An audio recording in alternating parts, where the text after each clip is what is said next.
পৃষ্ঠা 57 বাংলা ভাষা। চুম্বক, মাঝখানে বৃত্তের মধ্যে লেখা বাংলা ভাষা। ওপরে সংস্কৃত নির্ভর বিদ্যা চর্চার কারণে বিদ্বান এবং সাধারণের মধ্যে বিরাট ব্যবধান তৈরি হয়েছে। ডান দিকে বুদ্ধ থেকে চৈতন্য চলিত ভাষাতেই লোকশিক্ষা দিয়েছেন। তার নিচে মুখের ভাষাই দর্শন বিজ্ঞান লেখার উপযুক্ত ভাষা হতে পারে। বাঁদিকে যেহেতু কলকাতা কেন্দ্রিক ভাষা সব থেকে শক্তিশালী, তাই বাংলা ভাষার নানা বচন থাকলেও কলকাতার ভাষায় সর্বজনমান্য হওয়া উচিত। তার উপরে সমস্ত আঞ্চলিক অহংকার বা মানসিক সংস্কারকে ত্যাগ করে কলকাতার ভাষাকে গ্রহণ করতে হবে। ভাব এবং ভাষা প্রাণময় হলে জাতির জীবনে পুনরুজ্জীবন আসবে। শব্দার্থ ও টিকা। অপার, সীমাহীন। বুদ্ধ, ভগবান বুদ্ধদেব, পূর্বনাম সিদ্ধার্থ গৌতম, শাক্য বংশীয়। জন্মস্থান মনে করা হয় নেপালের লুম্বিনী নগর। বড় হয়ে ওঠা কপিলাবস্তু নগরীতে। আনুমানিক 563 খ্রিস্টপূর্বাব্দ থেকে 483 খ্রিস্টপূর্বাব্দ পর্যন্ত তাঁর সময়কাল।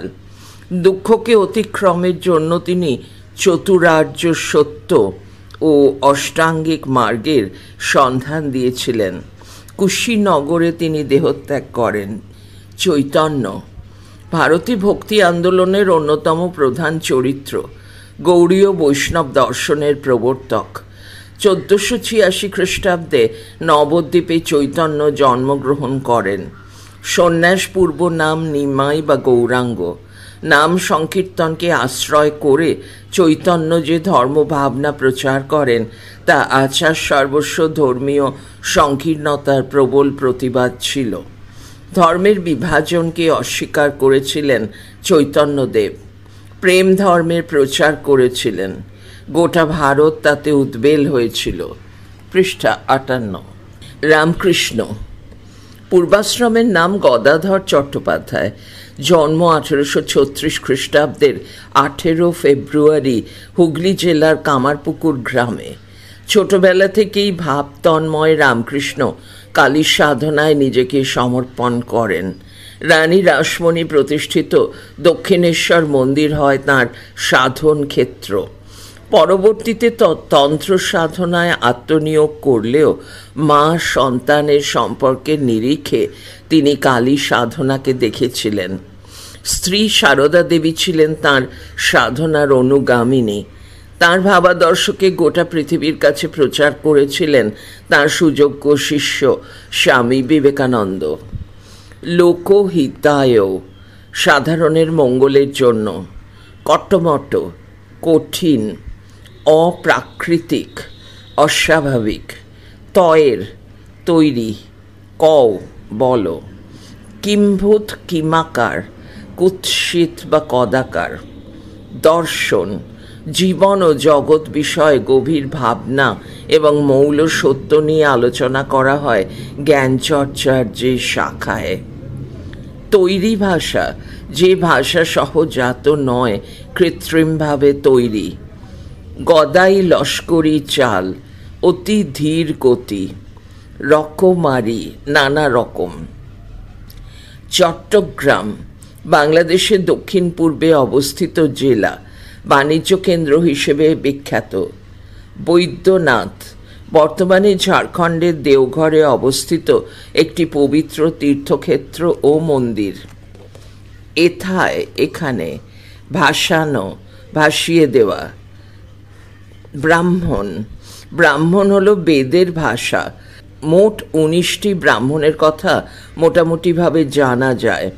এর মধ্যে ঋগ্বেদের 2টি, যজুর্বেদের 6টি, সামবেদের 10টি এবং অথর্ববেদের রয়েছে 1টি।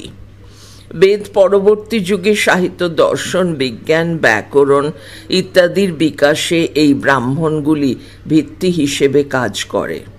বিভিন্ন বেদের বিভিন্ন ব্রাহ্মণের মধ্যে উল্লেখযোগ্য ঐতরেয় ব্রাহ্মণ তৈত্তিরীয় ব্রাহ্মণ, ব্রাহ্মণ সংহিতা ইত্যাদি।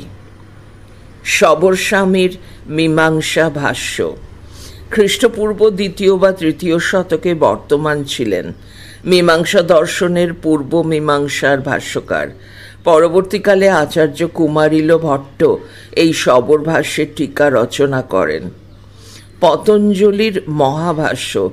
পতঞ্জলি ছিলেন 250 খ্রিস্টপূর্বাব্দের কাছাকাছি সময়ে প্রাচীন ভারতের একজন বিখ্যাত দার্শনিক এবং ব্যাকরণবিদ।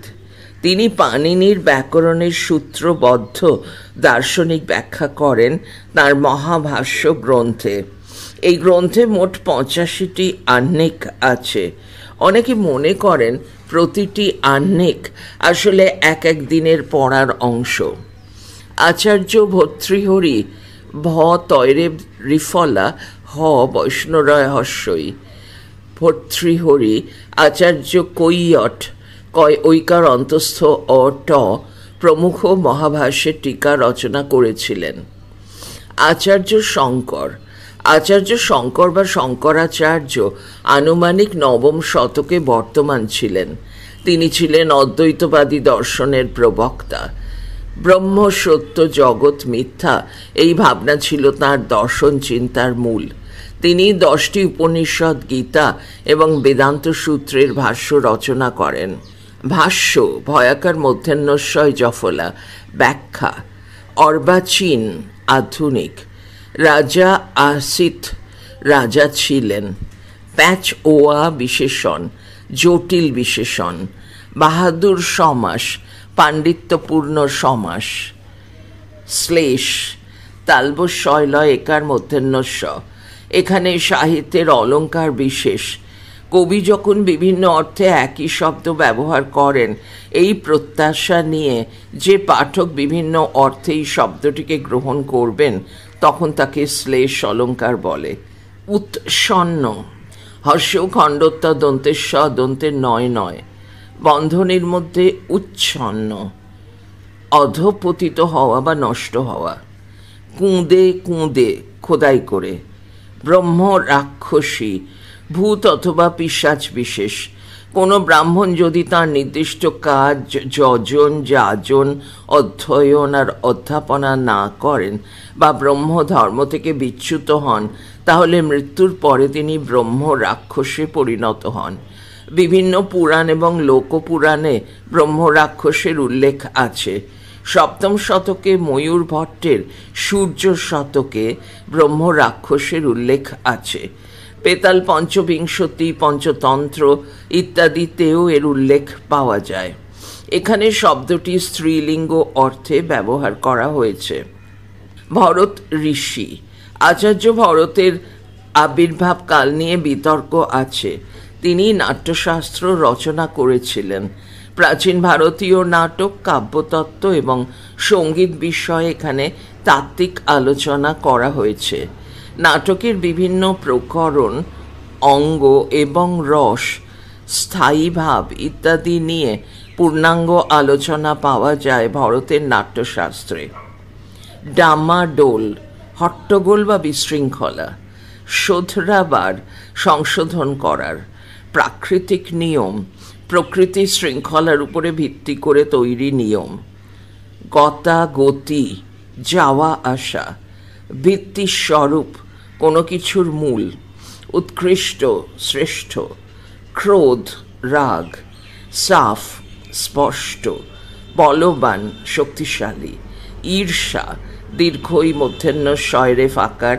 অন্যের উন্নতিতে দুঃখবোধ। তাৎপর্য ব্যাখ্যা। আমাদের দেশে প্রাচীনকাল থেকে ... শিক্ষা দিয়েছেন। সংস্কৃত নির্ভর বিদ্যা এদেশে বিদ্বান এবং সাধারণের মধ্যে ব্যবধান তৈরি করেছে। কারণ সংস্কৃত ছিল উচ্চবর্ণের ভাষা। বুদ্ধদেব থেকে চৈতন্য কিংবা রামকৃষ্ণ যাঁরা নিজেদের ধর্ম সাধনাকে মানুষের মঙ্গলের জন্য নিয়োজিত করেছে, তারা সাধারণের ভাষাতেই নিজেদের শিক্ষা দিয়ে গিয়েছেন। পৃষ্ঠা 59। ও ভাষার যেমন জোর ... দাঁত পড়ে না। যে ভাষা আমরা মনের ভাব প্রকাশ করি, যার সাহায্যে নিজেদের সমস্ত আবেগ অনুভূতির প্রকাশ ঘটে, সেটাই সব থেকে উপযুক্ত ভাষা। তার মধ্যে একই সঙ্গে আছে নমনীয়তা এবং জোর। তাকে ইচ্ছামতো ব্যবহার করা যায়। কোনো জোর করে আয়ত্ত করা ভাষায় তা সম্ভব নয়। ইস্পাতের মতো শানিত আবার নমনীয় ভাষাই সব থেকে প্রয়োজনীয়, এবং সাধারণ লোক সমাজের ব্যবহার করা ভাষাই সেই ভাষা। প্রাকৃতিক নিয়মে যেটি ... ভাষাই চলবে। বাংলাদেশের নানা স্থানে বাংলা ভাষার নানা রকম রূপ প্রচলিত আছে, কিন্তু লেখকের মতে সব থেকে শক্তিশালী ভাষা হলো কলকাতার ভাষা। মানুষেরা নিজেদের ভাষাকে আড়ালে রেখে কলকাতার ভাষাকেই গ্রহণ করেছেন। যোগাযোগ ব্যবস্থা সুগম হওয়ার সঙ্গে সঙ্গে এই গ্রহণযোগ্যতা আরও বেড়ে যাবে। এথায় গ্রাম্য ঈর্ষাটিকেও ... ভুলে যেতে হবে। নানা আর্থসামাজিক কারণে কলকাতার ভাষা যখন বাংলা ভাষার ভিত্তি হয়ে উঠছে, সেই সময় যে কোনো বিচক্ষণ মানুষকেই তাকে গ্রহণ করা উচিত। কিন্তু কেউ কেউ নিজেদের জন্মসূত্রে বা অঞ্চলগত উত্তরাধিকারে পাওয়া ভাষাকে ত্যাগ করতে পারে না। লেখকের মতে দেশের কল্যাণের জন্য নিজের শ্রেষ্ঠত্ব প্রতিষ্ঠার এই চেষ্টাকে ভুলে যেতে হবে। যখন মানুষ বেঁচে থাকে ... সব মরার লক্ষণ। জীবন্ত মানুষের মতোই জীবন্ত ভাষাও সর্বদা গ্রহণযোগ্য। সংস্কৃত ভাষার দৃষ্টান্ত দেখলে দেখা যাবে প্রাচীন সংস্কৃত ভাষা দর্শন ও জ্ঞান চর্চায় সমৃদ্ধ, কিন্তু আধুনিককালের সংস্কৃত হল ভাষার কারিকুরি। অলঙ্কার, সমাস আর বিশেষণের পর বিশেষণ প্রয়োগ করে যে ভাষার কাঠামো তৈরি করা হয়, তাতে নূতন চিন্তাশক্তির দৈন্য অত্যন্ত স্পষ্ট। বাড়িটার না আছে ভাব ... কোনো কাজের নয়।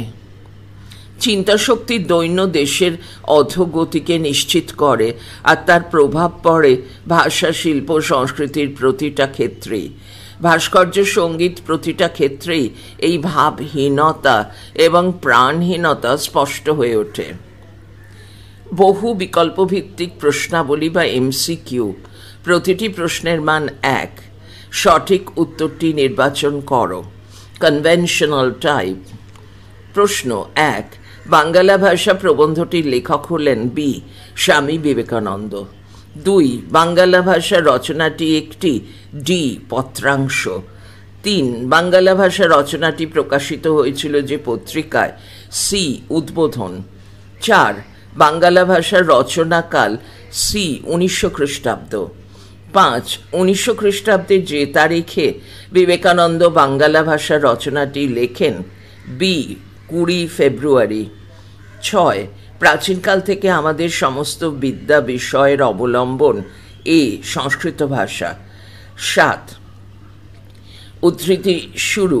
একটা অপার সমুদ্র দাঁড়িয়ে গেছে, দাঁড়িয়ে উদ্ধৃতি শেষ।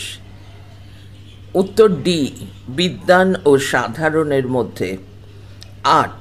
লোকহিতায় শব্দটির অর্থ, বি. লোকহিতের জন্য। 9. বুদ্ধ থেকে চৈতন্য সকলেই সাধারণকে শিক্ষা দিয়েছেন, সি. সাধারণ মানুষের ভাষায়। পৃষ্ঠা 60। প্রশ্ন 13। পাণ্ডিত্যের যে বিষয়ে লেখক আপত্তি জানিয়েছেন, ডি. কটমট ভাষা। 11. লেখকের মতে চলিত ভাষাতেও যা হতে পারে, এ. শিল্প নৈপুণ্য।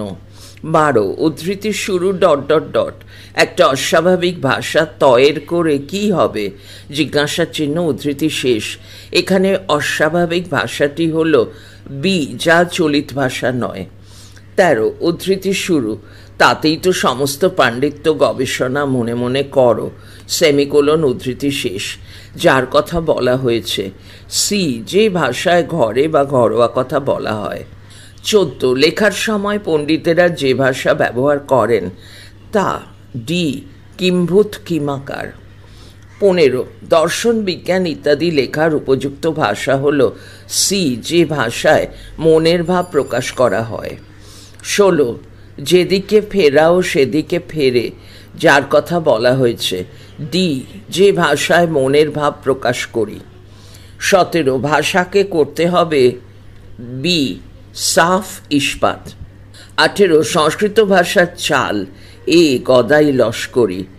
19 বাংলাদেশের স্থানে স্থানে রকমারি ভাষা কোনটি গ্রহণ করব? ডি কলকাতার ভাষা। 20 প্রাকৃতিক নিয়মে যেটি বলবান হচ্ছে এবং ছড়িয়ে পড়ছে সেইটিই নিতে হবে, সেটি হলো বি কলকাতার ভাষা। 21 যত রেল এবং গতাগতির সুবিধা হবে তত। সি পূর্ব পশ্চিমী ভেদ উঠে যাবে।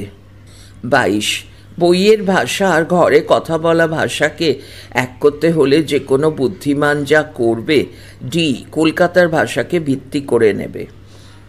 23 হিরেমতি সাজ পরানো ঘোড়ার উপরে যা বসালে দেখতে ভালো লাগে না, বি বাঁদর। 24 ব্রাহ্মণ এর সংস্কৃত দেখো।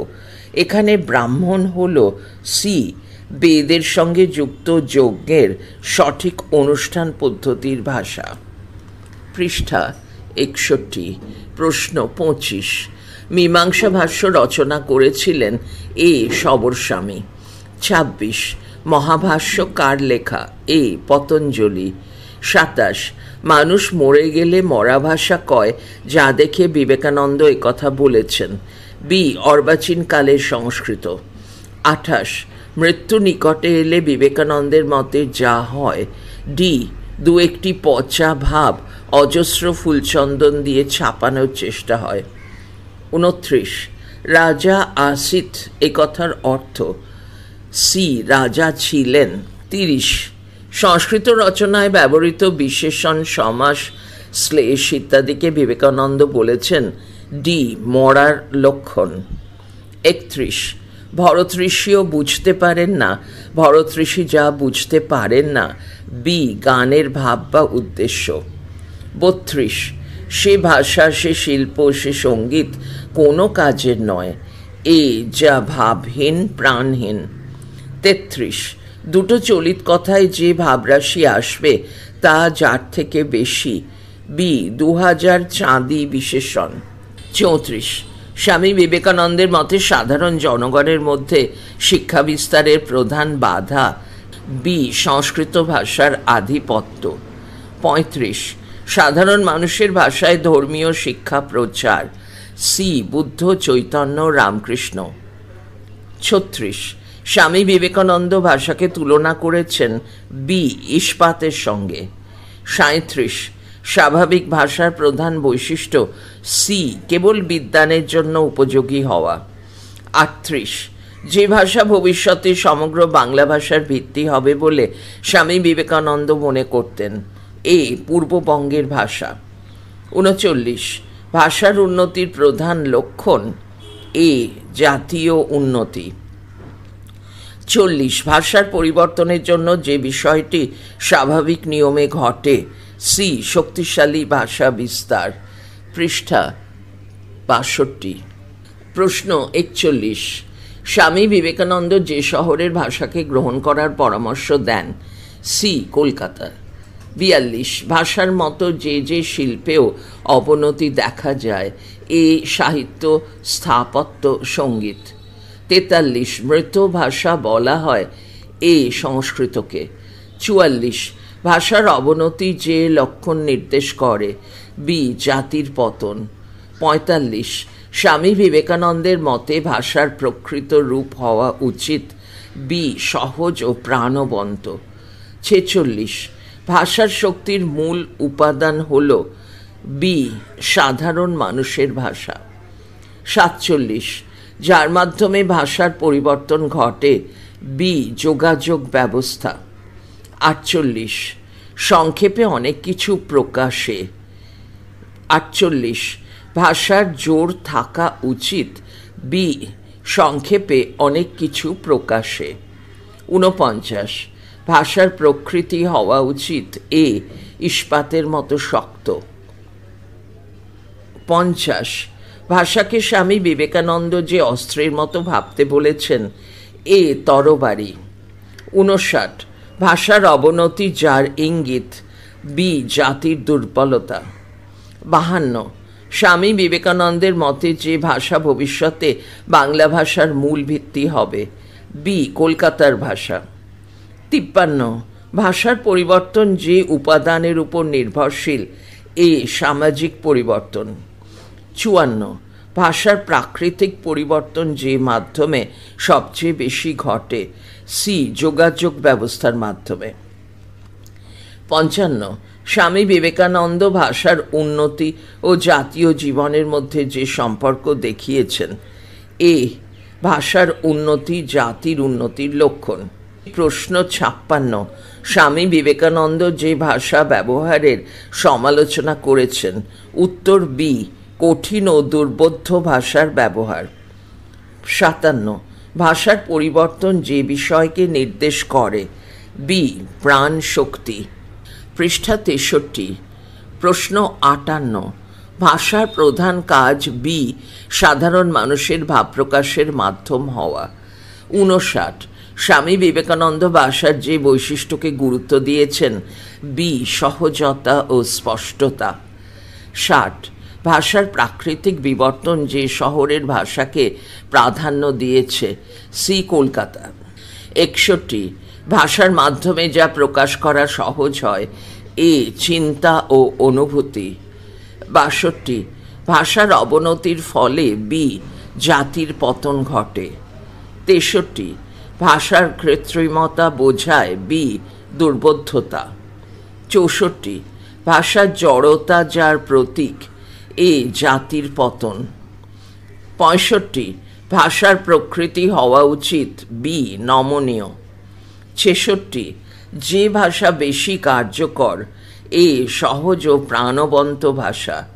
67, স্বামী বিবেকানন্দের মতে ভাষার প্রাকৃতিক পরিবর্তন যা নির্দেশ করে। বি, ভাষার শক্তি। 68, ভাষা যার বাহক। এ, ভাবের। 69, ভাষার পরিবর্তনের প্রধান কারণ। বি, ভাষার ব্যবহারিক প্রয়োগ। 70, ভাষা হবে। বি, সহজ ও প্রাঞ্জল। 71, যে ভাষা টিকে থাকে। এ, যা সহজ এবং কার্যকর। 72, ভাষার প্রকৃতি হওয়া উচিত। এ, পরিবর্তনশীল। 73, ভাষা যার প্রতিফলন। এ, জাতির চিন্তা ও সংস্কৃতির। 74, ভাষার সরলতা যার চিহ্ন। এ, উন্নতির। 75, ভাষার অনুশীলন শুরু হয়। বি, পরিবারে। পৃষ্ঠা 64। প্রশ্ন 76, যে ভাষা সমাজে টিকে থাকে। এ, যা মানুষের দৈনন্দিন জীবনে ব্যবহৃত হয়। 77, ভাষার পরিবর্তন যার মাধ্যম হয়। এ, প্রাকৃতিক নিয়মে। 78, ভাষা যদি জটিল হয় তবে তা। এ, মানুষের কাছে গ্রহণযোগ্যতা হারায়। 79, ভাষার গতি বাড়ে। এ, সহজ ও প্রাঞ্জল করার মাধ্যমে। 80, ভাষার শক্তি প্রকাশ পায়। এ, অল্প কথায় গভীর ভাব প্রকাশে। 81, ভাষা পরিবর্তিত হয়। এ, সময়ের সাথে সাথে। 82, ভাষার প্রকৃত শক্তি নিহিত আছে। এ, ভাব প্রকাশের ক্ষমতায়। 80, ভাষার অগ্রগতি যার মাধ্যমে হয়। এ, সাধারণ মানুষের ব্যবহারের মাধ্যমে। পড়া চলছে পরের ফাইলে।